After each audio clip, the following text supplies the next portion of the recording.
Hey, Dustin, right in front of you here, man. Obviously disappointing with the outcome tonight, but now that you've had a little time to reflect on what happened in there, can you just give us, some more thoughts aside from what you said in the cage? The guy's good, man. He's a world champ. Maybe I could have done more.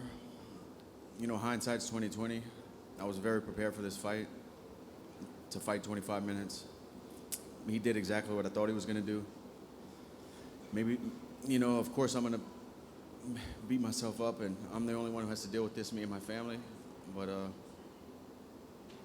I'm just wondering if maybe against the fence, when I got underhooks, if I could have tried a little bit harder to get off the fence, maybe. But that's just questions that I'm going to have to live with for the rest of my life. I thought for sure he was winning the rounds, obviously, taking me down and dominating, but I felt like he was squeezing hard. We were getting slicker. I felt like he was getting a little weaker. Coming into this fight, I thought later in the third, fourth, and fifth were going to be my rounds. Not that I was planning on giving up the first two, but I knew they were going to be tough. So coming back to the stool after each of those rounds, in the beginning, I wasn't getting damaged a whole lot with shots that were hurting. He cut me, but I thought the deeper we got into the fight, the more slick I was going to be able to be. But that's fighting, man. Stuff is tough. Yeah, and it seems like you got him with a couple good shots in the second round, and then that guillotine seemed pretty deep. How close did you feel you were in those two moments? The guillotine was really deep, but for the rest of my life, I'm gonna look back and wonder why I didn't jump full guard with it. I just threw one leg over so he couldn't pass to take the choke off. I should have jumped full guard. I don't know why I went shin across the stomach with the right leg or whatever I had, a butterfly with it. I should have went full guard so he couldn't roll out and relieve the pressure. When I heard him, maybe in the back of my head, the takedown was, I felt like I couldn't get anything going with my stand-up. He's very awkward. He dips his head and throws uppercuts. We never got into an orthodox kickboxing or boxing exchange on the feet. It was all one punch at a time, or him dipping and throwing a knee, or him dipping and throwing an uppercut. I didn't get a rhythm. I felt like the way he was pulling back, it was hard for me to set up my combinations and get into a rhythm. I know I sound like I have a lot of excuses, but I was just so prepared, for tonight. This one really hurts.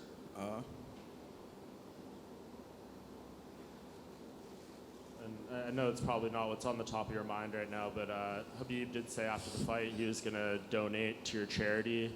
And then I don't know if you heard Dana when you're in the back there, he said he's going to match whatever Khabib contributes. What does that mean to you? It's great, because it's going to help a lot of people. We're building a water well in Uganda, so that I'm sure with the memorabilia sold, we're going to reach the goal and build a solar power water well with a tower for the pygmy people in an orphanage and school in Uganda. So I'm proud of that, But I wanted to leave tonight the world champ and just let myself down, man. But I appreciate them, helping out the charity. It's been growing, and I'm very grateful for that. Dustin, over here. I was wondering if the heat affected your cardio at all. Did you feel it in the arena? A lot of fighters were complaining about how hot it was. No, it didn't. I felt good. You seemed to wobble Khabib in the second round. Did you think you could potentially finish him at that point in the second round? Yeah, I knew I had him hurt. He does a really good job of keeping a good poker face and not acting like he's hurt, but I saw his legs go. I had trouble landing my shots. I was worried about his takedown. I started throwing a lot of looping shots, not being slick and setting up combinations.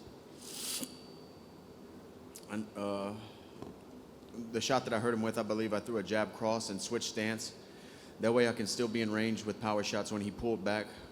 And I threw a right straight from an orthodox stance that clipped him and hurt him. He circled well, had a good poker face. I didn't go crazy like I usually do. I kind of pulled back after I threw a couple looping shots that missed. I think I threw a knee right after that clipped him a little bit too. I think I hurt him with that as well. I just didn't do enough, you know, and I have to live with it for the rest of my life. Just going back on the charity work, Dana White actually just said that he would match what Khabib gets for the fight gear that he was wearing tonight. Does that, you know, what's your take on that? Like I said, I'm very appreciative of that. I'm trying to get this thing as big as I can. I just partnered up with Everlast. We're launching a campaign together with the Good Fight Foundation and Everlast. We're going to be the official charity of Everlast, and that's worldwide. So I think we're going to do some great things with that. I have a lot of good things going. I'm just trying to do as much as I can and help as many people as I can, you know, with these fights. I built a pretty good life for me and my family through this, and I'm just trying to do as much as I can with it. Dustin Poirier, this is Shadi Unleashed, Alan TV.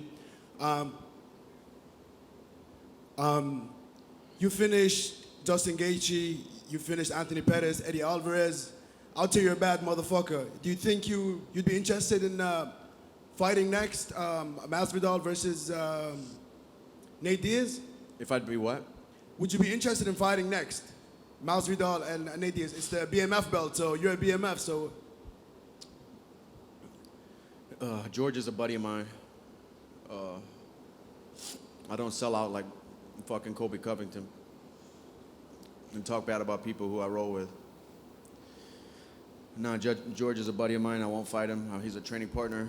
He's a good guy. If anything, I'll go out to Florida and help him for that fight. Hi, to your left, Alex Cornwell from Reuters. Once you, I guess, take some time off down the road, what happens next in your career?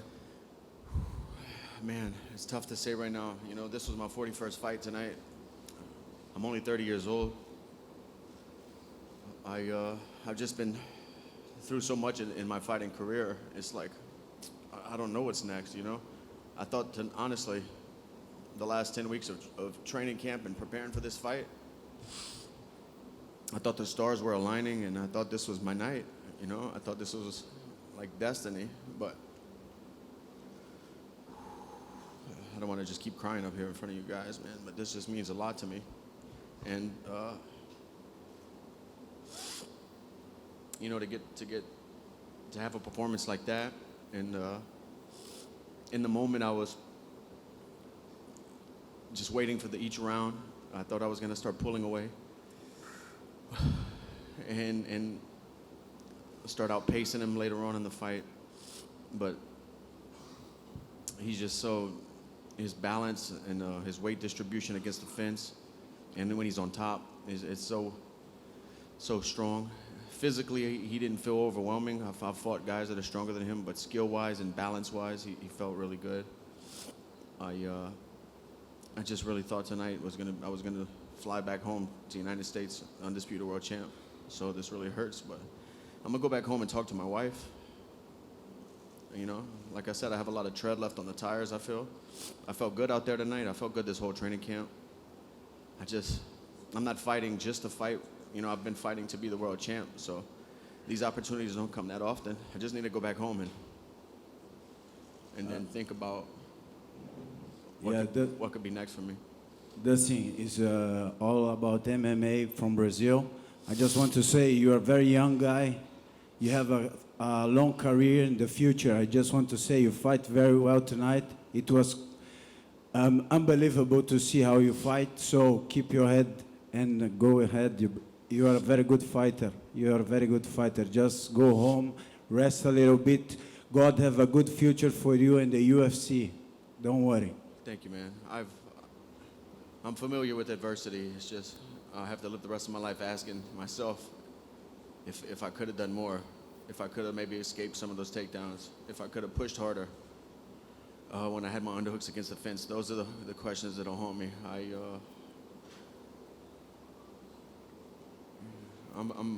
I've lost before. Hello, Dustin. At press conference in London before this fight, Khabib, he actually praised you as a fighter. He said a lot of good things about you. But he also said that you had never felt a pressure, like the pressure he was going to put on you, that you had never felt anything like that before. Can you say something about it? What is that like, Khabib's pressure? It's tough, you know. Like I said, he didn't feel overwhelmingly strong, but he felt very intelligent with his balance, with his decisions. When he would regrip or trip me along the fence, he's just very skilled grappler with good hips. You know, his pressure felt high level. Dustin, just reflect on this week. You know, coming in, it was dubbed as enemy territory, but in the cage right after the fight, the crowd, the way they cheered you. Just tell me. I know it's not what you probably think about now, but look, when you reflect back, I'm sure you'll appreciate kind of the crowd and how they received you and the respect they've shown you. Yeah, I want to apologize to anybody who I offended by saying I was coming into enemy territory. It was the complete opposite. This is the smoothest, most welcoming fight week I've ever had in my career.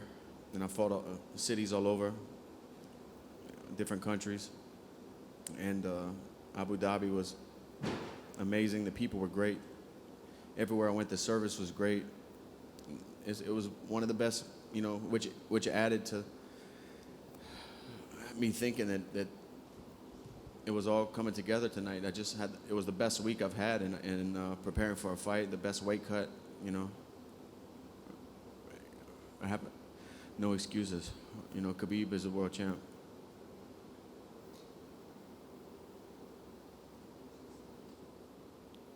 Thank you, guys.